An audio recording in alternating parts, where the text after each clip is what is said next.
منوان دی کونډه خانه ستا ښکلې کوڅه کې ولاړ د نیمې شپې توره تیاره کې ولاړ ستا د محل په دروازه کې ژاړم خالي لاسونه توره شپه کې ژاړم بیا دې په خپو کې راګزار شومه زه په یره یره درګویا شومه زه د مال دولت دې لږ زکات غواړم د خپل بچي د ژوند خیرات غواړم نه مې په حال باندې خفه شوې غانه راته څه بل رنګې غوسه شوې خانه نه مې په حال باندې خفه شوې خانه راته څه بل رنګې غوسه شوې خانه په مخ دې راکړې د پیغور څپېړې د خندا شین شو سم نشه شوې خانه زما په سترګو کې ژړا جوړه شوه ستا په محل کې ترې خندا جوړه شوه زما په سترګو کې ژړا جوړه شوه ستا په محل کې ترې خندا جوړه شوه زما ژړا خو تر اسمانه رسي چې دا به کله تر انسانه رسي نو خالي لاسونه دې د دره لاړم په خوش ګلارو د دې غره لاړم په توره شپه کې څه په یره لاړم د کور په لوري ته خبرې خانه زه د حیوانو په لاسونو راغلم زړې کپړې یې رانه وشلولې ستا به خاني زي په نشه لیلام شو زما حیا په توره شپه لیلام شوه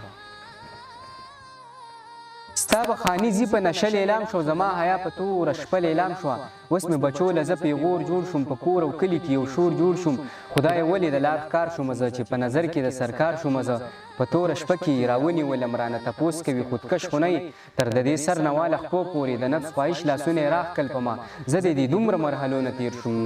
نو د دوزخ په دروازه راتېر شوم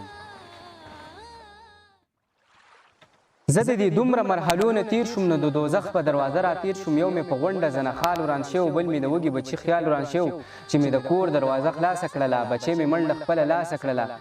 خاورو کې خړ پړ مې بچې پروت دی د ور درشل کې مې لالی پروت دی په آخري سلګو کې وایي مورې ما اسرائیل خو درنه بیایي مورې ای څه دې راوړه که خالي لاس راغلی مورې دا چا چې په زخمي لاس راغلی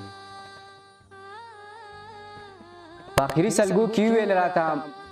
ای څه دې راوړه که خالي لاس راغلی مورې دا چا چې په زخمي لاس راغلی زما په سترګو کې ژړا زما په سترګو کې سیلاب شوخ کې د خدای په در کې مې حساب شوخ کې دیا نه ځان ته خو دې ځان پړ شو چې دې د لوږې نه ګلاب مړ شو چې دې د لوږې نه ګلاب مړ شو